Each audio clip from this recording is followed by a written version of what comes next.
তিন ব্যক্তির বাড়িতে আপনারা কখনো দাওয়াতে যাবেন না। এই তিন ব্যক্তির বাড়িতে যদি আপনারা দাওয়াতে যান তাহলে আপনারা মারাত্মক বিপদের ভিতরে পড়ে যাবেন, মারাত্মক ক্ষতির ভিতরে পড়ে যাবেন। কোন তিন ব্যক্তি এবং কেন যাব না? এক নম্বরে, যে সমস্ত পরিবারের মানুষ খাওয়ার দিয়ে খোঁটা দেয় ওই সমস্ত পরিবারে আপনারা কখনো যাবেন না।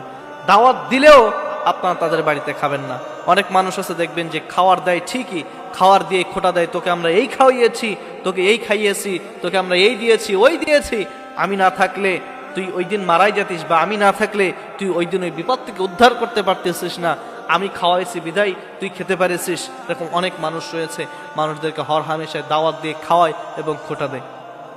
সুতরাং যেই বাড়িতে আপনাকে দাওয়াত দিবে এবং দাওয়াত দিয়ে খাওয়ানোর পরে আপনাকে খোঁটা দিবে ওই সমস্ত পরিবারে আপনারা কখনো দাওয়াত নেবেন না, বা দাওয়াত দিলেও আপনারা ওই সমস্ত পরিবারে কখনো খেতে যাবেন না, দাওয়াত গ্রহণ করবেন না।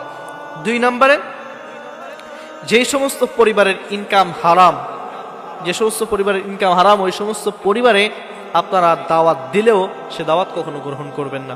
কারণ যখন আপনি আপনার পেটের ভিতরে হারাম আপনি ঢোকাবেন তখন আপনার যাবতীয় যে দোয়াগুলো আছে এগুলো আল্লাহ তাআলা কবুল করবেন না। শুধু তাই নয়, আপনার যে ইবাদত বন্দেগী রয়েছে সেই ইবাদত বন্দেগীগুলো আল্লাহ তাআলার কাছে সেটা কবুল হবে না, আল্লাহ তাআলার কাছে সেগুলো পৌঁছাবে না। কারণ ইবাদত কবুল হওয়ার যে শর্ত রয়েছে সেখানে হচ্ছে হালাল রুজি ভক্ষণ করা, হালাল রুজি আপনাকে ভক্ষণ করতে হবে।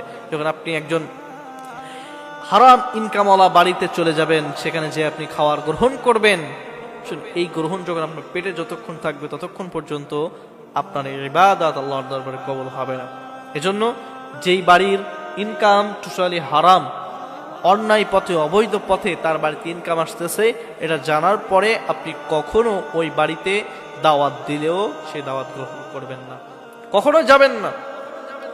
তিন নম্বরে, যেই পরিবারের মানুষ সামনে আপনাকে ভালো বলে এবং পিছনে আপনার গীবত করে, পিছনে আপনাকে পরনিন্দা করে, ওই পরিবারে ওই ফ্যামিলিতে আপনাকে দাওয়াত দিলে আপনি কখনো যাবেন না।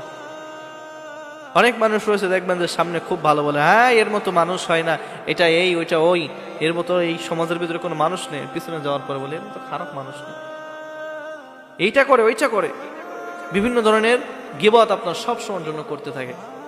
সামনে আপনাকে খুব ভালো বলবে যে এর মতো মানুষ হয় না, পিছনে গেলে বলে এর মতো খারাপ মানুষ দুনিয়ার জমিনের ভিতরে নেই। অনেক মানুষ রয়েছে এরকম, দেখবেন সামনে আপনার ভালো বলবে, পিছনে গেলেই খারাপ বলবে। এরকম বাড়িতে আপনি ভুলেও কখনো দাওয়াত অ্যাটেন্ড করবেন না, দাওয়াত দিলেও সে দাওয়াত কখনো আপনি কবুল করবেন না, গ্রহণ করবেন না। তাহলে কয় বাড়িতে বললাম? তিন বাড়িতে কখনো আপনি দাওয়াতে যাবেন না বা দাওয়াত গ্রহণও করবেন না।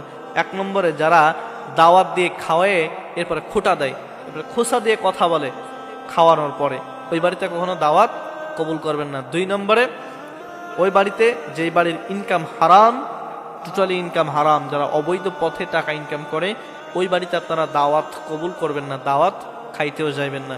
তিন নম্বর এবং সর্বশেষ, যারা আপনাকে সামনে ভালো বলে এবং পিছনে আপনার গীবত করে ওই পরিবারে আপনারা কখনো দাওয়াত খাইতে যাবেন না বা দাওয়াত গ্রহণও করবেন না।